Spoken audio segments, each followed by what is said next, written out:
Hello mga katapyas! Kumusta po kayong lahat? Sana po ay nasa mabuti kayong kalagayan lahat. Well, as for me now, ay walang trabaho. Bali ito yung mga videos ko mga nakaraan na hindi ko na-upload. Heto nga katapyas at gumagawa ako ng pakpak ng ibon. Meron kasi kami storytelling katapyas. Tapos yung isang teacher, it's her time to tell her story. And then, lumapit siya sa akin, tapos nag-ask siya ng help kung pwede ko ba siyang igawa ng mga pakpak or wings ng crow. The Thirsty Crow nga po ang title ng kanyang story. And so, heto nga ginagawa ko na yung pakpak na gagamitin niyang props. Bukod nga rito, ay gagawa rin ako ng bird's beak o yung kanyang pinaka-mouth or nguso. Basic na naman to katapyas. Sa totoo lang po, ay kahapon pa ng umaga niya to binigay sa akin, pero tinamad ako kahapon kasi para ako inaantok at saka masama yung aking pakiramdam. Kaya naisip ko na lang na ipagpabukas, which is today, kaya heto ginagawa ko na. Heto nga pala mga tapes, ang isang napakagandang tip. Basta't meron po kayong gugupitin na mga bagay which will go in pairs o dapat ay kapareho, dapat po ay fino-fold nyo lang siya tapos para minsanan yung gupit. Ganon kasi yung ginagawa ko, minsanan lang yung gupit.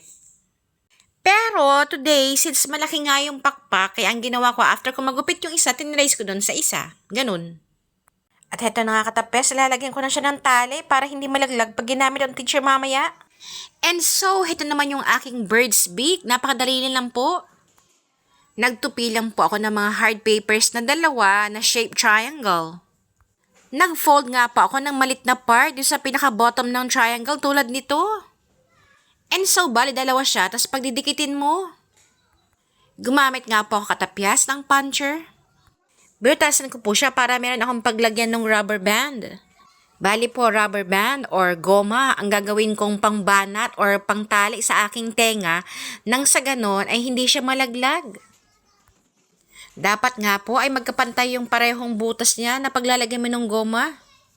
Otherwise, magiging tabingi yung tuka ng ating ibon.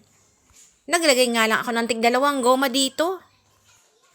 Gustong gusto ko nga katapyas yung mga ganitong mga artworks, yung paggawa ng mga costume, yung mga pag-design sa mga walls, pag may events.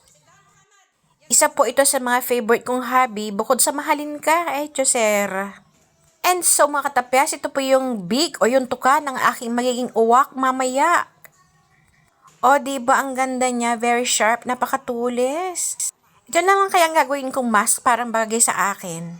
Check nyo, bagay ba? Thank you for watching!